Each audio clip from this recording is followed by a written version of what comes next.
이 성탄절 이 아침에 하나님께서 주시는 풍성한 은혜와 또 평안이 우리 모든 성도님들의 가정에 가득 넘치기를 간절히 바랍니다. 이 기쁜 성탄절의 평강의 왕으로 오신 주님께서 갈등과 불화가 있는 가정에는 화목과 평안을, 그리고 사랑이 없는 가정에는 서로에 대한 믿음과 사랑을, 절망에 빠져 낙심하고 있는 가정에는 소망을 선물로 주실 것으로 믿습니다. 오늘 본문에 기록되어 있는 말씀은 이스라엘 백성들이 아수르라고 하는 나라의 압제 밑에서 큰 고통과 아픔을 당하고 있을 때 하나님께서 그들에게 주시는 위로의 말씀이고, 또 메시아에 대한 예언을 통해서 주시는 위로의 말씀이라고 볼 수 있습니다.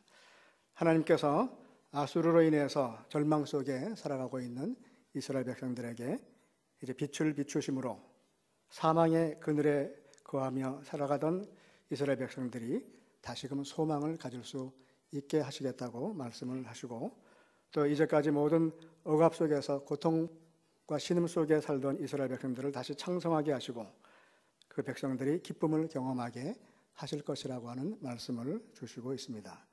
그런데 오늘 이 본문에 있는 말씀을 보면 하나님께서 장차 이렇게 이루시겠다, 하시겠다라고 하는 그런 말씀을 이제 과거 이미 이루어진 말씀으로 그렇게 기록을 하고 있는 것을 보게 됩니다. 우리 9장 1절 말씀을 보면 옛적에는 여호와께서 스불론 땅과 납달리 땅에 멸시를 당하게 하셨더니 후에는 해변길과 요단 저쪽 이방의 갈릴리를 영화롭게 하셨느니라. 옛적에는 멸시를 당하게 하셨는데 후에는, 이제 장래에는 영화롭게 하셨느니라, 그렇게 말씀을 하고 있어요. 또 4절을 보면 이는 그들이 무겁게 맨 멍에와 그들의 어깨의 채찍과 그 압제자의 막대기를 주께서 꺾으시되 미디안의 날과 같이 하셨음이니라. 앞으로 하나님께서 이스라엘 백성들이 메고 있는 무거운 멍에와 또 그들이 맞던 채찍과 막대기를 꺾으시고 미디안의 날처럼, 승리의 날처럼 하나님께서 이스라엘을 다시 영광스럽게 하시겠다라고 하는 그런 말씀인데, 1절 말씀도 그렇고 4절 말씀도 그렇고 그렇게 하셨느니라, 그렇게 말씀을 하고 있어요. 이제 앞으로 2017년도에는 우리 성도님들의 가정에 하나님께서 우리가 기대하고 예상했던 것보다 더 큰 은혜와 복을 나려 주실 것입니다. 그런데 제가 2017년도에는 하나님께서 여러분의 가정에 더 풍성한 은혜를 나려 주셨습니다, 이렇게 얘기를 하면 목사님이 조금 어떻게 잠을 잘못 잤나 그런 분들도 있을 거예요. 앞으로 이러이러한 일들이 있을 것으로 믿습니다, 그렇죠? 이러한 일들이 앞으로 있었습니다, 이렇게는 얘기하지 않잖아요. 근데 오늘 말씀을 보면 이제 앞으로, 그러니까 후에는 영화롭게 하실 것이라 그러지 않고 후에는 영화롭게 하셨느니라. 그리고 앞으로 미디안의 날과 같이 할 것이다 그러지 않고 미디안의 날과 같이 하셨습니다, 그렇게 얘기를 하고 있어요. 문법적으로는 조금 그 모순이 있습니다. 조금 말이 되질 않아요. 그런데 이제 종종 하나님께서 선지자들을 통해서 주시는 말씀 가운데는 이와 같은 표현들을 우리들이 볼 수가 있어요. 다시 말씀을 드리면 앞으로 일어날 일, 장래에 일어날 일인데 마치 과거에 이미 이루어진 일, 과거에 이루어진 것은 그건 과거에 이루어질까 안 이루어질까가 아니라 이미 다 완료가 된 일들이, 완료가 되어서 이미 끝난 일인데 마치 장래에 일어날 일들이 과거에 이미 끝난 것처럼 아주 확실하게 이루어졌다고 하는 그런 의미로 이렇게 표현을 쓰고 있어요. 조금 이제 좀 유식한 척하면서 말씀을 드린다고 한다면 어떤 분들은 예언적 완료, 그렇게 얘기를 해요. 그러니까 예언은 우리들이 흔히 생각할 때는 앞으로 있을 일들을 미리 말하는 것을 예언이라고 생각을 하지만 성경에서 예언은 하나님의 말씀을 대신 전하는 것을 예언이라고 그래요. 그런데 이 예언은 주로 장차 있을 일들에 대해서 얘기를 하죠. 그런데 앞으로 있을 일들에 대해서 얘기를 하는데 그 예언인데 이미 완료된 것이라는 거예요. 이런 표현들이 조금 낯선 표현들이에요. 미래인데 오래된 미래, 이건 말이 안 되죠. 근데 어떤 책 제목에 보면은 오래된 미래라고 하는 책이 있어요. 마찬가지로 앞으로 장차 있을 일이 일인데 이미 완료가 됐다는 거예요. 뭐 영어의 그 미래 완료라고 하는 그런 개념이 있기는 하지만 조금 그 차이는 있어요. 하나님께서 앞으로 아수르 백성들, 아수르를 통해서, 이방 민족 아수르를 통해서 이스라엘 백성들이 받았던 그 고통과 그 암흑의 시간들에서 이스라엘을 해방시키셔서 다시금 하나님께서 행하시는 놀라운 일들을 경험하게 하시고 또 어둠 속에 빛이 비치는 것처럼 하나님께서 이스라엘을 다시 일으키시겠다는 거예요. 다시 해방시키시겠다는 거예요. 그래서 너희들이 지금 아수르의 억압으로 인해서 큰 고통과 아픔 속에 있지만, 그러나 앞으로는 추수하는 자의 즐거움과 전쟁에서 승리한 자들이 얻는 그 전리품을 얻을 때의 그 기쁨을 너희들이 가질 것이라는 거예요. 근데 그 말씀을 이미 이루어진 것으로 말씀을 하고 있다는 거예요. 하나님께서 확실히 그렇게 하시겠다고 하는 말씀이죠. 하나님께서 주시는 이 약속의 말씀이, 이 예언의 말씀이 장차 이루어질 것인지 안 이루어질 것인지가 아니라 과거에 이루어진 것처럼 확실하게 이루어질 것이라는 거예요. 그런 의미로 말씀을 하고 있는데, 한마디로 말하면 아수르로부터 받는 그 억압 속에서 이제 이스라엘 백성들이 이제까지 갖지 못했던 놀라운 즐거움과 기쁨을 누리게 될 것이라는 거예요. 그 놀라움과 기쁨을 얻게 될 근거가 뭐냐면은, 첫 번째로는 4절 말씀에 하나님께서 이스라엘 백성들이 지었던 그 무거운 멍에와 어깨의 채찍과 압제자의 막대기를 꺾으실 것이라는 거예요. 이는 그들이 무겁게 맨 멍에와 그들의 어깨의 채찍과 그 압제자의 막대기를 주께서 꺾으시되 미디안의 날과 같이 하실 것이라는 거예요. 이방 민족 아수르가 이스라엘을 점령을 해서요, 이스라엘 백성들의 어깨에 아주 무거운 짐을 짊어지게 했어요. 끊임없이 노역을 하게 하고, 그리고 조금만 수틀리게 되면 계속 채찍질을 하잖아요. 옛날 이스라엘 백성들이 애굽의 노예 생활할 때 바로 그런 생활을 했잖아요. 종살이의 생활을 했어요. 멍에와 같이 무거운 멍에를 매는 것처럼 그렇게 힘겨운 생활을 하고 맨날 채찍으로 막대기로 매맞으면서 생활했던 그 모습을 하나님께서 바꾸시되 그 모든 멍에를 다 내려놓게 하실 것이고 그 채찍과 막대기를 다 꺾어버릴 것이라는 거예요. 그리고 미디안의 날과 같이 하실 것이라는 거예요. 미디안이라고 하는 이방 족속과 맞서서 싸워가지고 300명 용사를 데리고, 군인 300명을 데리고서 미디안 13만 5천 명 군대를 물리쳤던 그런 놀라운 그 사사의 이야기가 구약 성경에 기록이 되어 있어요. 누구의 이야기입니까? 무슨 원? 기드온. 기드온은요 300명 용사를 데리고 13만 5천 명의 미디안 군대를 물리쳤어요. 기드온이 아무리 전략을 잘 세우고 아무리 그야말로 전쟁의 능력이 있는 자라고 할지라도 300명 데리고요 10만 대군을 맞서서 이긴다고 하는 것은 거의 불가능한 일입니다. 그건 있을 수 없는 일이에요. 그런데 그런 일들이 이루어졌다는 거예요. 어떻게? 싸움은 기드온이 했지만 300명 용사를 데리고 기드온이 전쟁을 했지만, 그러나 그 싸움에, 그 전쟁에 제일 앞장서서 친히 싸웠던 사람이 바로 누구냐면은 그분이 하나님이시라는 거예요. 기드온의 승리는 기드온의 승리라고 하기에 앞서서 하나님이 그들을 도우셔서 직접 적군과 싸우셔서 이루신 승리라는 거예요. 하나님의 승리. 이 미디안의 날이라고 하는 것은 기드온이 하나님이 함께 하심으로 말미암아 미디안 족속을 맞아서 싸워서 승리했던 날, 그날처럼 할 것이라는 거예요. 하나님께서 큰 억압과 고통 가운데 있는 이스라엘 백성들에게 주시는 약속의 말씀입니다.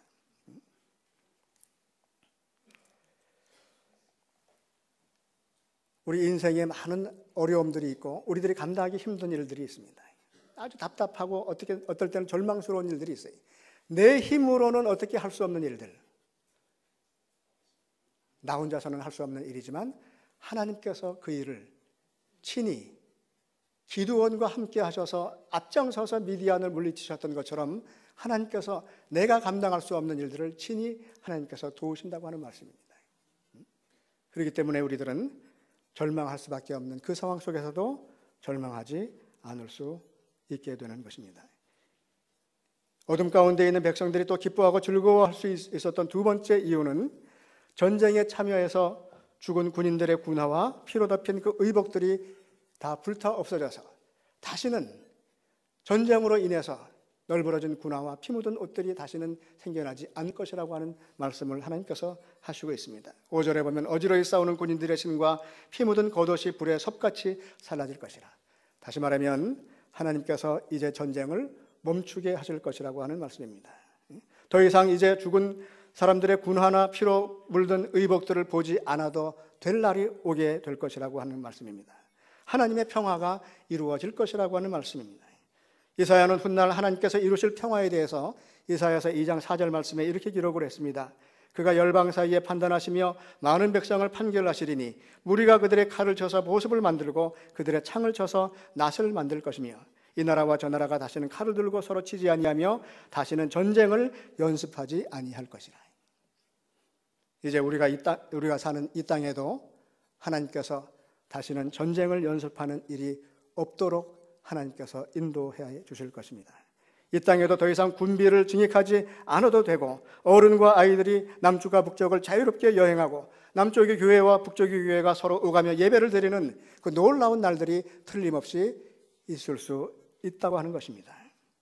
우리들이 생각할 때는 참 묘한 날들이고 있을 수 없는 날들 같지만 그러나 하나님께서 간섭하시면 그 날이 틀림없이 올 것이라고 하는 것입니다. 바로 그날은 확고한 이념으로 무장한 사람들에 의해서 만들어지는 날이 아닙니다. 정쟁의 혈안이 된 정치인들로 인해서 이루어지는 날도 아닙니다. 오직 그날은 하나님께서 이루시는 날입니다. 그날을 소망하며 간절하게 기도하는 우리들의 기도를 들으신 하나님께서 이 땅의 전쟁을 멈추고 평화를 이루어 주십니다.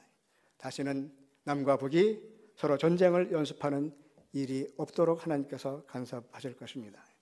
억압과 압제 속에서도 백성들이 기뻐하고 즐거워할 수 있는 또 다른 이유는 한 아기가 나셨기 때문이라고 오늘 6절 말씀에서 기록을 하고 있습니다. 이는 한 아기가 우리에게 낳고 한 아들을 우리에게 주신 바 되었는데 그의 어깨에는 정사를 메었고 그의 이름은 기묘자라 모사라 전능하신 하나님이라 영존하시는 아버지라 평강의 왕이라 할 것이라. 어떤 장로님이 이건 이야기를 하느라고 장로님 그랬지만 장로가 될 수도 있고 목사가 될 수도 있고 성경을 계속 수십 번을 읽었는데 보니까 꼭 이사야서 이 9장 6절 말씀에 되면은 이게 도대체 무슨 말인지 이해가 되질 않았다는 거예요. 아마 우리 성도님들 가운데서도 이게 도대체 무슨 말인가? 태어난 지 얼마 되지 않은 아기 어깨에 정사가 메어졌다고 그러고 그 이름이 기묘자라고 그러고 모사라고 그러고 평강의 왕은 알겠는데 기묘자는 뭔지 모사는 뭔지 이게 이해가 안 되시는 분들도 있을 것입니다. 아마 거의 대부분 이게 도대체 무슨 말인가 그래. 저도 이 구절을 읽을 때 뭔지 모르고 읽었던 적이 많습니다. 도대체 무슨 말인가? 하나님의 말씀이라고 하니까 읽었는데 이 정사라고 하는 것은 정치하는 일을 말합니다. 그러니까 한 아기가 그 어깨에 정사를 메었다는 게 이 정치하는, 다시 말하면 중책을 짊어졌다는 거예요. 기묘자라고 하는 것은 기묘한 일을 하는 사람이에요. 기기묘묘한 일, 기기묘묘한 일. 그런 일들이 어떤 일이 있어요? 기이하고 묘한 일. 그 기이하고 묘한 사람, 기이하고 묘한 사람, 그게 바로 기묘자예요. 여러분, 하나님의 아들 예수 그리스도는요, 하나님이시지만 사람의 몸을 입고 세상에 오셨어요. 그것도 여인의 몸을 통해서 오셨는데 성령으로 잉태되어서 사람의 몸을 입고 오셨어요. 여러분, 기이하고 묘한 일 아닙니까? 기이하고 묘한 자라는 거예요. 사람들의 생각을 넘어서는 분으로 오셨다는 거예요. 그리고 모사라고 하는 것은 이거는 일을 꾀하는 사람이라고 얘기할 수 있는데 이 모사꾼이라고 하는 말을 우리들이 흔히 합니다. 부정적인 의미로 자기 이득을 위해서 막 일을 꾀외고 계책을 세우는 그런 모사를 말하는 것이 아니라 여기서는 어떤 일이 이루어질 수 있도록 돕는 사람을 말합니다. 그러니까 마치 성경의 보혜사, 성령은 돕는 사람이죠. 돕는 분이, 도우시는 하나님의 영, 파라클레토스가 바로 성령이에요. 그렇기 때문에 이 모사는 우리들이 감당하기 힘든 어려운 문제들을 잘 풀어나갈 수 있도록 도우시는 하나님의 영을 말합니다. 어깨에 참 중요한 중책을 짊어지고 하나님의 아들로서 세상에 참으로 어렵고 힘든 삶의 현실 속에서 감당할 수 없는 일들로 인해서 허덕이고 있는 우리들을 도우시는 하나님의 영, 하나님의 아들이 세상에 오셨다는 거예요. 바로 그게 한 아기가 낳았다고 하는 그 말씀입니다. 그 아기가 평강의 왕으로 오셨어요. 이 아기를 통해서 어깨에는 정사를 메었고 기묘하고 또 모사인 이 아기를 통해서 절망이 점점 짙어지는 그 땅에 희망의 빛을 하나님께서 비추시고 그 아기를 통해서 미움과 분쟁이 만연해 있는 그 땅에 다시금 사랑과 평화가 깃들이게 하시는 것입니다. 오늘 우리들이 살고 있는 이 공동체는 참 답답하고 어떻게 생각해 보면 소망이 없는 것처럼 생각이 될 수도 있습니다. 더 이상 어떠한 소망도 찾아볼 수 없는 것처럼 답답한 그 현실 속에서 살아가지만, 그러나 하나님께서 이제 그 옛날 이스라엘 백성들에게 주신 그 한 아기를 통해서 하나님께서 새로운 소망을 주신 것처럼 오늘 이 공동체 속에 살아가고 있는 우리들에게 하나님께서 참 평안과 평강과 또 소망을 이루어 주십니다. 참 평안은 정치인들을 통해서 오지 않습니다. 참 평안은 군인들을 통해서도 오지 않습니다. 참 평안은 이 세상에 오신 예수 그리스도를 통해서만 올 수가 있습니다. 하나님께서 이 어지러운 땅에 참 평화를 주시기 위해서 한 아기를 보내주셨습니다. 올해는 또 그리고 내년에는 그 어느 때보다도 하나님의 평화가 절실하게 요구되는 때입니다. 그 어느 해보다도 하나님께서 주시는 안정과 평강이 요구되는 해입니다. 그 어느 해보다도 서로의 이해와 양보와 관용이 필요한 때이기도 합니다. 답답한 정치 현실을 보는 데에도 이제 모든 백성들이 다 지쳐버렸습니다. 끊임없는 정파 싸움을 보는 데에 지쳤습니다. 국민들이 정쟁의 도구가 되어버렸습니다. 자신들의 이권을 위해서 국민의 이름을 팔아먹는 사람들이 그 어느 때보다도 많아진 때입니다. 그러나 사망의 그늘 아래 살던 사람들, 고통과 절망 속에 살던 백성들에게 빛을 비춰주시고 아수르의 억압 속에 있던 이스라엘을 창성하게 하시고 그 백성들이 기뻐하게 하신 그 하나님께서 이 답답한 현실 속에 살고 있는 이 땅의 백성들에게 놀라운 기쁨을, 그리고 우리들이 미처 생각하지 못하는 놀라운 일들을 하나님께서 계획하시고 틀림없이 그 일들을 이루어 주실 것입니다. 평강의 왕으로 오신 예수님을 통해서 어둠이 짙게 드리운 것 같은 이 땅에 하나님께서 새로운 큰 빛을 비춰 주십니다. 그 어느 해보다도 평화의 왕으로 오신 예수님을 간절하게 기다리는 바로 이때 평강의 왕으로 오신 주님의 오심을 기뻐하고 축하하는 우리들에게 성탄의 기쁨이 그 어느 때보다도 가득 넘치기를 간절히 바랍니다. 기도하겠습니다.